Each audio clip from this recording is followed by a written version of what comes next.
De Louvois, qui nous donnait déjà une idée de la situation concernant l'accès aux soins en Syrie. Et on a voulu, pour conforter toutes ces informations, collecter des... Vers moi si vous voulez avoir plus. Merci.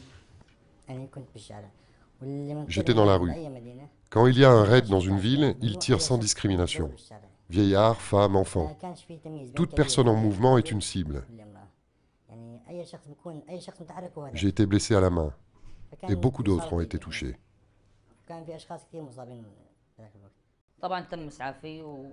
Après les premiers soins, j'ai été transporté dans une autre maison.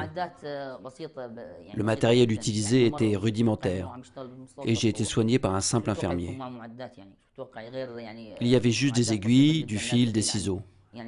Je l'ai supplié de m'anesthésier, mais il n'avait pas le nécessaire. Alors, quand il a retiré la balle de ma cuisse, il a touché mon os et j'ai crié de douleur. Je suis médecin syrien. Je soignais les blessés en Syrie. La sécurité est ce qui préoccupe le plus les médecins. La situation est difficile et la possibilité d'être arrêté est grande.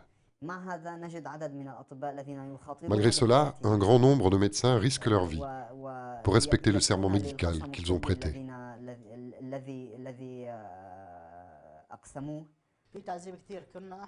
Il y avait beaucoup de torture en détention.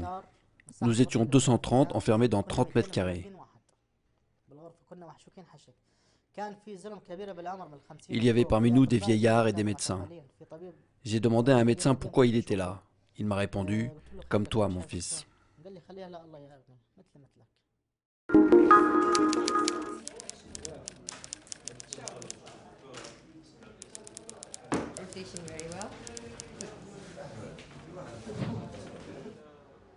Alors que le conflit libyen se terminait, de nombreux prisonniers avaient besoin de soins chirurgicaux, de rééducation et de soutien psychologique. Présents dans cette prison chaque jour depuis août 2011, les médecins et psychologues de Médecins sans frontières ont peu à peu commencé à s'inquiéter. Le type de blessure que l'on a constaté suite aux interrogatoires était complètement différent du type de blessure de guerre. Nous avions des patients couverts de contusions, des patients qui avaient des tissus nécrosés dus à des électrochocs, également des brûlures de cigarettes. Pour les équipes médicales sur le terrain, c'était très facile de faire la différence entre ces deux types de patients. Il n'y avait pas de confusion possible.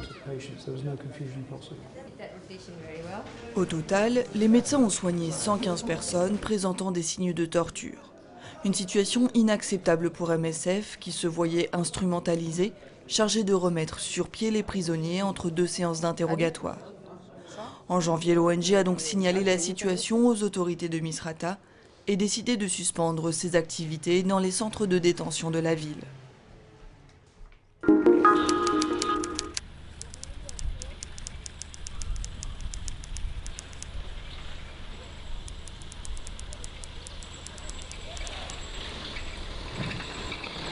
Au sud de Bougainville, la médecine traditionnelle a longtemps été la seule forme de soins facilement accessible.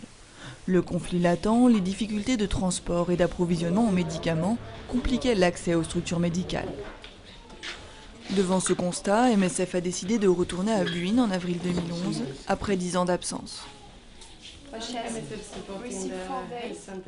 MSF soutient le centre de santé de Buin de manière globale, mais on se concentre sur la santé maternelle et infantile. Nous travaillons avec le ministère de la Santé ici et nous formons le personnel. Nous avons mis en place un service qui fonctionne 24 heures sur 24 pour permettre aux femmes d'accoucher à l'hôpital en toute sécurité. Le programme se concentre aussi sur la tuberculose. Le but, élargir la prise en charge, notamment en construisant un nouveau pavillon.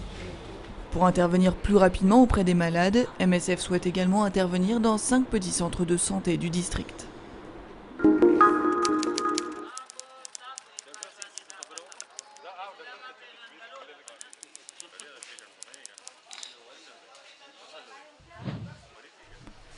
Cet adolescent de 16 ans a été blessé fin décembre quand une bombe a explosé près d'une clinique privée de la ville de Hangou. Les équipes chirurgicales de MSF ont dû lui amputer la main. On a beaucoup de cas traumatologie par les accidents de voie publique, traumatologie par les coups de feu. Ensuite, en second lieu, les infections, beaucoup d'infections digestives et pulmonaires.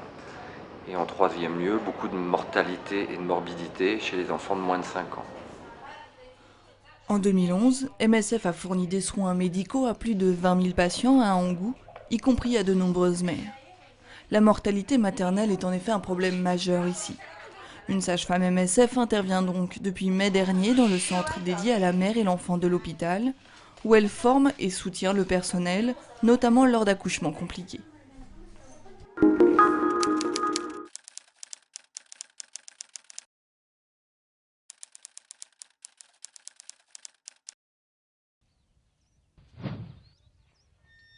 Au Swaziland, un quart des jeunes adultes sont infectés par le virus du sida.